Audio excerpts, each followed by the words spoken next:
Neste vídeo, vamos continuar o nosso estudo sobre replicação de dados em sistemas distribuídos. Vamos estudar a arquitetura multilíder. Como nós vimos, a replicação baseada em single leader possui uma grande desvantagem, que é o gargalo. O líder se torna então um gargalo e ponto de falha único do sistema. A replicação multilíder ela vem para superar essa principal desvantagem. Ela vai permitir que mais de um nó aceite, processe operações de write. Cada nó que processar uma operação de write deve então encaminhar aqueles dados para todos os outros nós no sistema. Como benefícios, nós podemos elencar melhora da performance, dado que mais de um servidor agora poderá prover operações de write, como também tolerância a falhas, dado que se um líder falhar, há outros líderes para justamente processar esses writes, aumentando então a confiabilidade e a disponibilidade do sistema.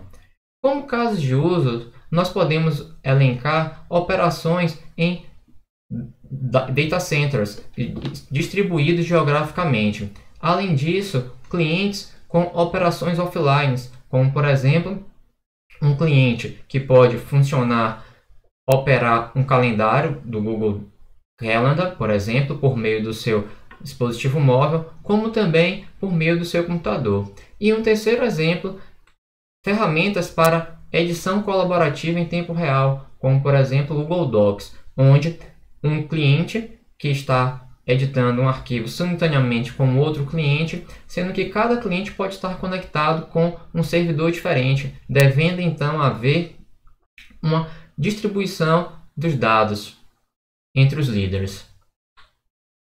Nessa figura, nós podemos ver um exemplo do funcionamento da arquitetura multilíder. Aqui nós temos dois data centers.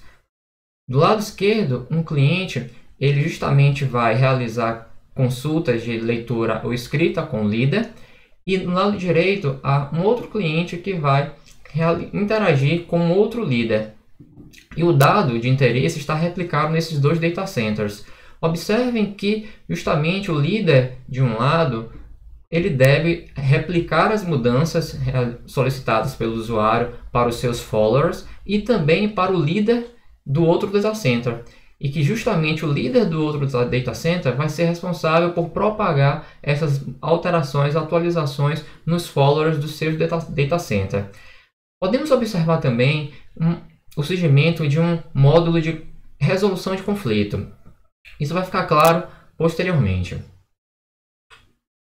Bem, apesar da arquitetura multilíder trazer vantagens, ela possui algumas desvantagens. E a principal delas é que o mesmo dado ele pode ser alterado concorrentemente por dois diferentes data centers. Dessa forma, conflitos de escrita eles devem ser resolvidos. Então, justamente, surge aquele módulo citado anteriormente para a resolução de conflito. Em geral, essa resolução de conflito ela é dependente da aplicação do sistema. Em outras palavras, o desenvolvedor, o gerente do sistema distribuído, ele deve justamente implementar a lógica de resolução de conflitos. Bem, vamos ver então alguns cenários de gerenciamento de conflito.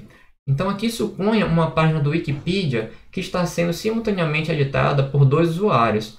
Observe na figurinha abaixo que o usuário 1 ele vai atualizar a página. Então ele vai configurar o título para B, sendo que inicialmente a página ela possuía o título A. Então ele vai enviar essa operação de write para o líder 1 e vai receber a mensagem OK. Em contrapartida, o usuário 2 ele deseja atualizar o título daquela página de A para C.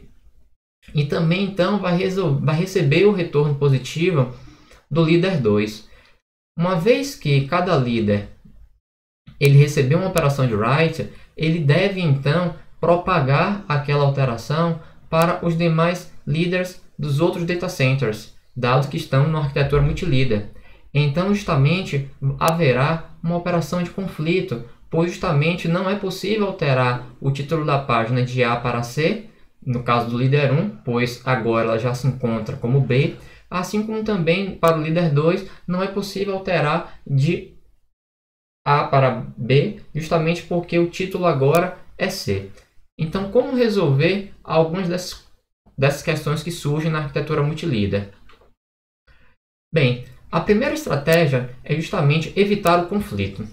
Então, nós podemos, de alguma forma, garantir que todas as operações de write para um registro em particular, como por exemplo aquela página wiki, ela deve ir para o mesmo líder. E como nós podemos fazer isso? Um exemplo claro, simples é utilizando o Redis. Nós podemos justamente manter essa informação no Redis, qual servidor líder seria responsável justamente por receber operações de write para aquele dado.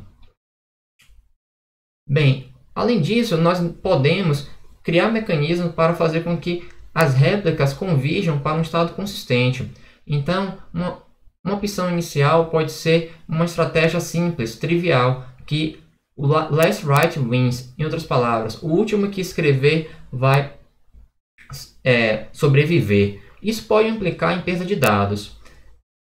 Uma segunda possibilidade é cada réplica ela ter um identificador. E então nós podemos implementar uma estratégia onde operações de writes que tiverem sido originadas em réplicas com um número maior, como por exemplo um identificador maior, sempre vai ter precedência sobre writes que justamente originarem em réplicas com um número menor. Então é como se houvesse uma hierarquia dentre os nossos servidores. E, porém, isso pode implicar em perda de dados. E por fim, nós podemos implementar manualmente uma resolução de conflito. Pense, por exemplo, um uso do GitHub, onde você tem vários desenvolvedores trabalhando no código compartilhado e ao momento de você enviar o seu commit, você detecta que há um conflito. Então, justamente, você é responsável por resolver aquele conflito manualmente. Porém, fica a cargo do projetista do sistema distribuído definir como que ocorrerá justamente essa resolução do conflito. Uma primeira possibilidade é justamente, na hora de realizar a operação de write, ao detectar o conflito, resolver. Uma segunda opção é, no momento do write, detector o conflito, manter versões, cópias daquele mesmo dado indicando o conflito. E então, na próxima leitura, a aplicação ou o projetista do sistema distribuído ele vai ter que justamente resolver aquele conflito. Por exemplo, suponha que haja em uma réplica haja conflito em 3 writes, então o cliente, por exemplo, ele pode receber a indicação de que há 3 versões que precisam ser resolvidas. Ou seja, precisa fazer um merge. Então, isso vai ser dependente da aplicação. Bem, nós temos então a Amazon Dynamo, é fornecido pela Amazon. Então, a lógica, por exemplo, da resolução de conflito no carrinho de compras, ele tem a seguinte política: ele vai preservar itens que foram justamente adicionados, mas não itens que foram removidos do carrinho.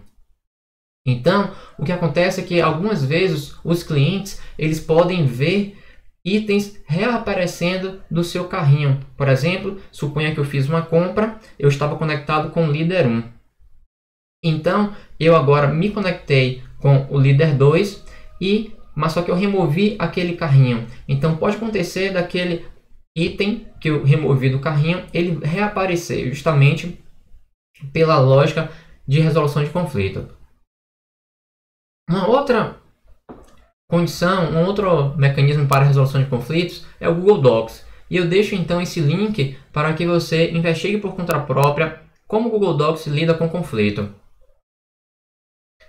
Bem, ainda na replicação multilíder, nós temos algumas questões que surgem que não haviam na replicação single leader, que é a topologia. Então, a topologia de replicação ela vai descrever os caminhos de comunicação pelos quais os writes serão propagados de um líder para o outro.